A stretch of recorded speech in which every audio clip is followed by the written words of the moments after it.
Are you a professional painter and decorator? Are you an amateur? Are you just a general DIYer looking to do a little bit of painting at home? Are you looking for a paint that you can just go and get off the shelf in a brand, a make that you've heard of and know?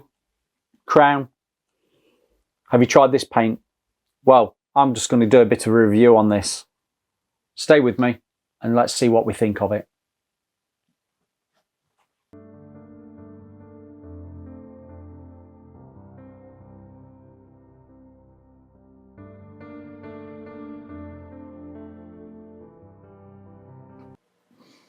Hello and welcome to the channel, everybody. Now, I like to test paints out on Dpris the Door. Recently, I've been doing quite a bit of testing with white paints, gloss paints, satin paints, semi-glosses and things like that. If you've not seen some of the videos, they'll probably be in front of this one or they might be behind this one as in like when I've done them. But, right, I've said to people, I don't get sponsored. I'm not paper motion. Sometimes you see a paper motion in the corner, mainly because it's probably to do with the Amazon links, but that's not really required. So it's not always there. But I do say I have to buy paints. Now, the people who are doing me super thanks and doing me buy me a coffee, your support is paramount, really, because that helps me purchase paints like this. Now, you've seen the thumbnail. I'm trying to be a different paint today, just a little bit different. I've been doing Dpris Amateur with whites and we've had the odd colour. But big shout out, because I say I'm not paid, I'm not sponsored by anybody, but I do like to have a little bit of support from my suppliers or reps. Now, one of the people that's been really helpful to me, I'm going to give a shout out to Dave at Paintwell in Nottingham. Paintwell down at Netherfield / Colic.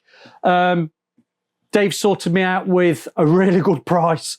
I can't say how cheap this was, but these are some paints and you'll see these. You might have seen them. You might be seeing some paints coming through that Dave's let me have very reasonable price compared to what they actually charge as a full RRP. And you're going to say, why, Phil? Do you know why? Because they're either a damaged tin or they've been a proper cock-up of a mix match. So shall I say, I've got them very cheap. I've got them very cheap. Ask no questions. I will tell you no lies.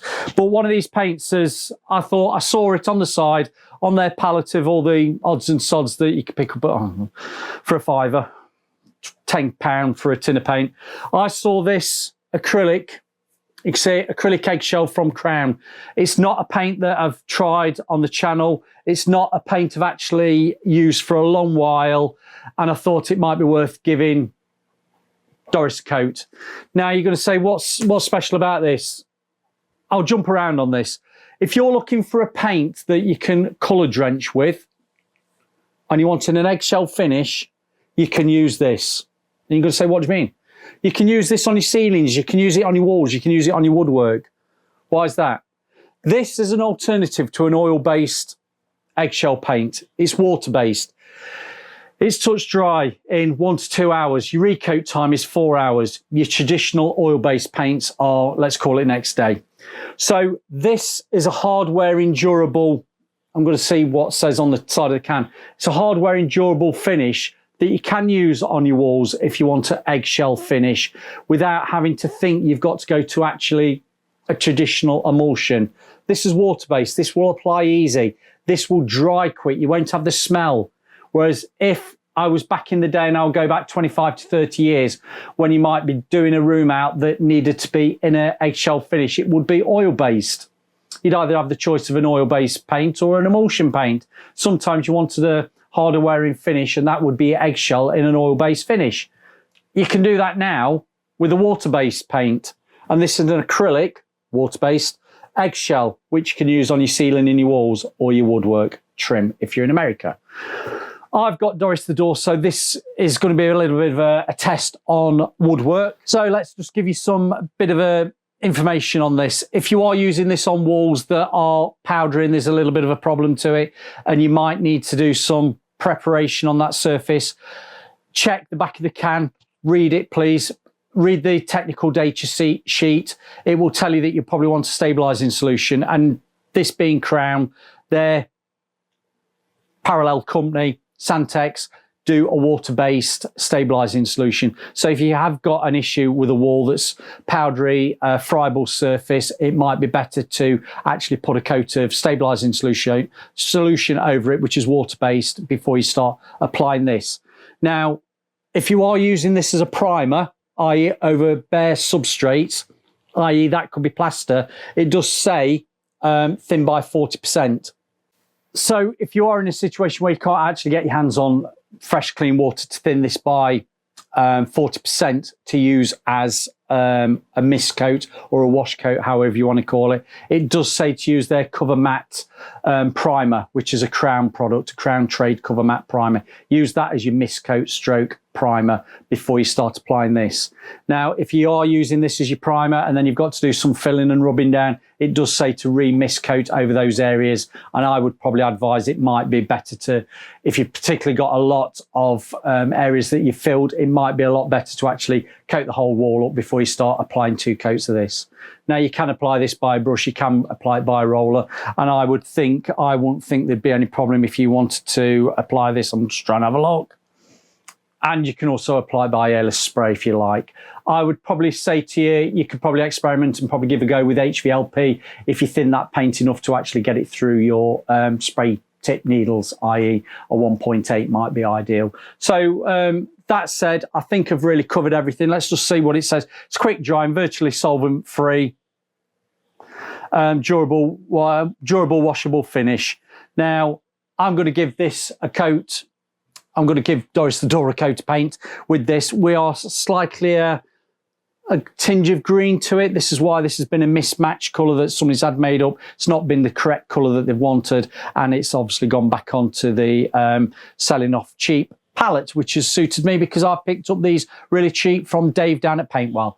So yeah, you know what, Dpris is, I've given that a good rub down and I'm ready to go. It's dusted off. Now this, it does say surface preparation. You can go over previously painted surfaces, no issue. Please give it a rub down, give it a dust off. If it's signs of dirt, give it a wash down as well. So make sure you've got a clean surface to actually paint straight over. And that's what I've already done. I've sanded it down, I've gave it a dust off, and I'm ready to go.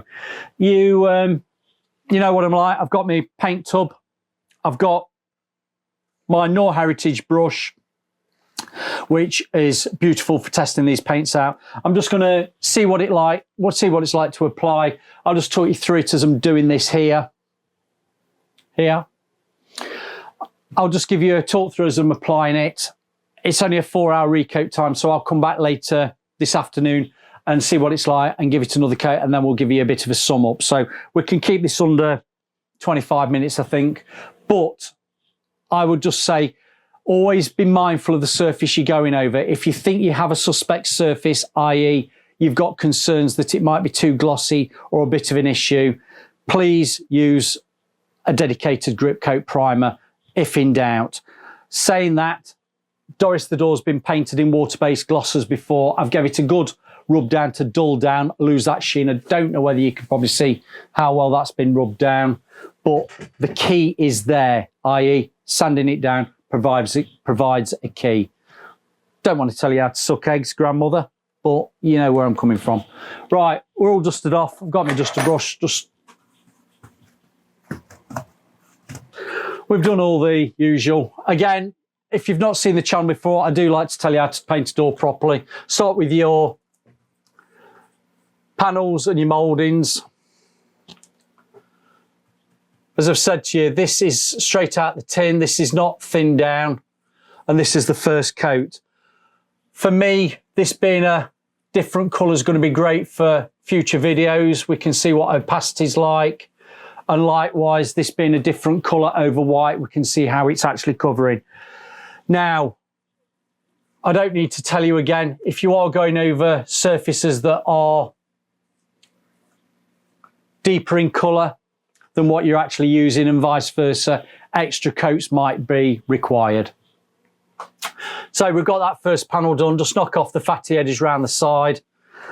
While I was talking to you, I was thinking this is applying very nicely. It's not giving me any grief.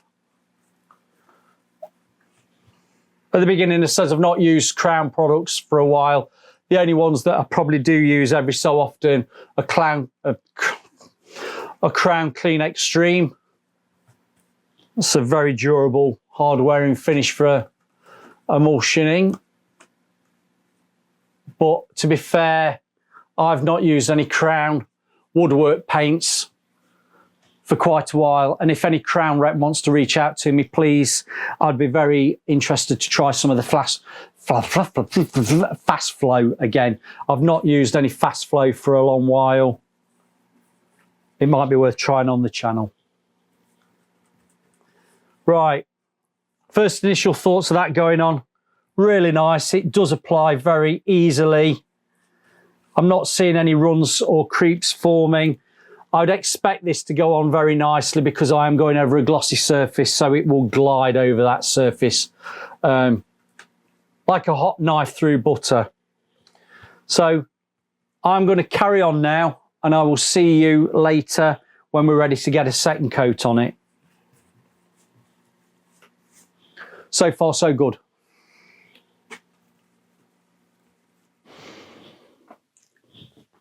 Okay, I've probably been 4 hours, probably on the dot-ish. That is dried. Now, I came in after a couple of hours and it was actually drying off quite well. You could touch, if you're touching anything that you think's still wet, just back of your hand, don't use your fingers.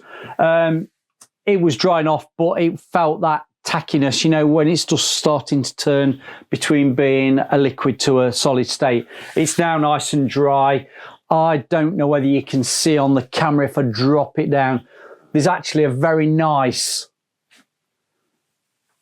eggshell finish to that. It isn't particularly a lower end of the eggshell, you know, like a 10. If we go 0 to 100, 100 being the shiny gloss and then flat being at 0, I'd probably say there's a 15 to 20% sheen level as we're standing at the moment with only one coat. Now, the application of that for the first coat was lovely. I'm going in with the second coat, still got my paint out. I've got my brush washed out, no problem whatsoever. A little bit of a concern because it does say virtually solvent free on the can and the data sheet. So there's something in there that's making this a hard wearing paint, which I'm not a chemist, I'm not a scientist, I'm not a paint chemist to know what goes into the makeup of these. I know titanium dioxide is one of the main components that makes a quality paint, but what makes it that harder wearing? Comments below if you do know. But as I was saying earlier, this is one of the paints that you could use for colour drenching. If you're a bit concerned about the sheen level, do you know what? I'd say don't worry about that. That's not a bad sheen level at all. But let's just have a look at that opacity over the white. Not too bad. We are using a colour, so I expect a bit of grinning because we've got a lighter colour coming through. If you were going over a very similar colour, or if you were refreshing, you'd probably get away with one coat. You won't need a second. You'd be better giving a second coat just for that extra build-up. If you have got a different colour underneath and you're doing vast changes of colour, a third coat might be required or an extra coat on top of that. Just use your common sense. But going in for this second coat now, I'm expecting this to be covering quite well for the opacity. Coverage and opacity are actually two different things. But we do talk about coverage as in how does it cover the surface, not so much how does it cover for the amount of paint you need to go over a set amount of area. We try and really say coverage as in opacity. But it does go on nice.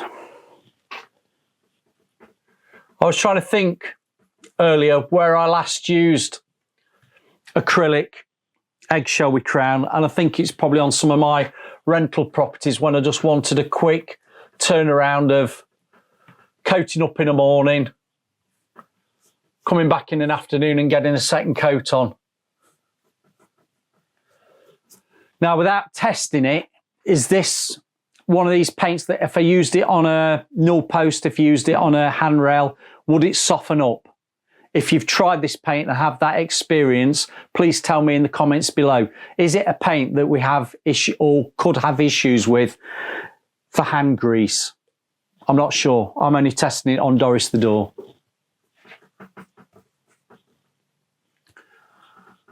So far, this second coat is going on very nice. It's not going on as slippy and as easy as what it was over the gloss finish that we were doing previously, which I'd expect a gloss finish to be easier to paint over, but it is still going on fine. It's no issues there. I'm going to carry on. I'm going to get the I'm going to get the door coated up. I'll get the heater on, let's dry it off, and then we'll just do a quick sum up at the end of what the actual finish is like with 2 coats, and we'll have a look at that opacity and coverage. So catch you in a bit.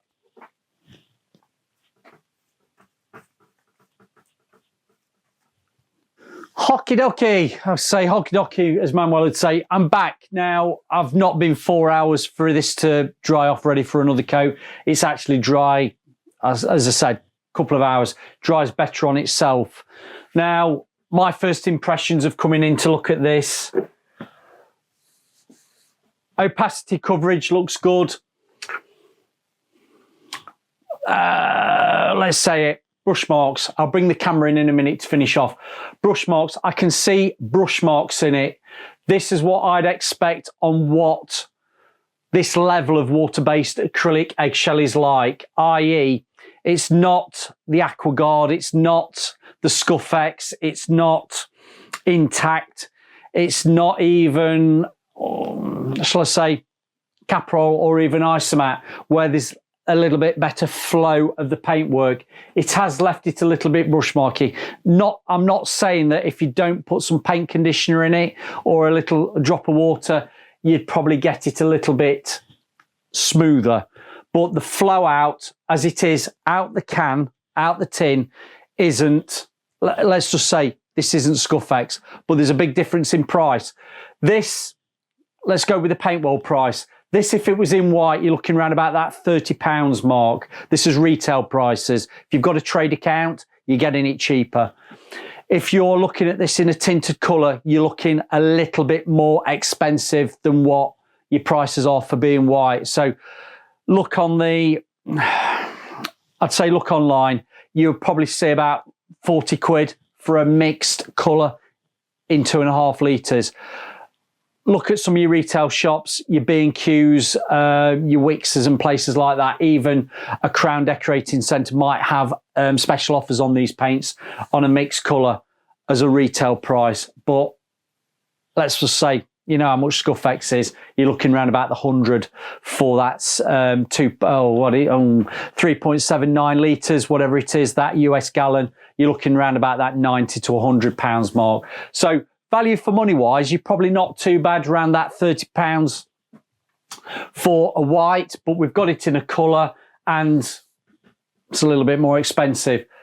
As I said earlier when I was putting it on, if you've tried this paint on handrails and null posts, or you're a rep or you're a distributor for Crown, how does this compare? How does it compete with your hand grease? I'm going to use the word emulsification. If you don't know what the word emulsification is, I don't want to tell you. Give us some comments below. What does emulsification mean? But do you get this softening up on you if it was on a null post or on a door where people are touching it regular? Is it one of those sorts of acrylic paints? You tell me. I'm only doing it on Dpris. But to sum it up, it's gone on nice. If you just want a quick, easy paint that's gone for 2 coats, the opacity's been really good. The feathering out around the edges, you know, I talk about feathering out. That's not too bad at all. What I'm noticing is, particularly with this door being very much rubbed down quite well and dusted off, I am just noticing that little bit of brush mark effect that is probably a characteristic of a paint that probably dries off on you a little bit too quick and you can't get it on fast enough to flow it out. I would say it's because of this sort of paint that it's doing that. Your better quality paints probably flow out a lot easier while you're applying it. But let's just go in close. Let's have a quick look.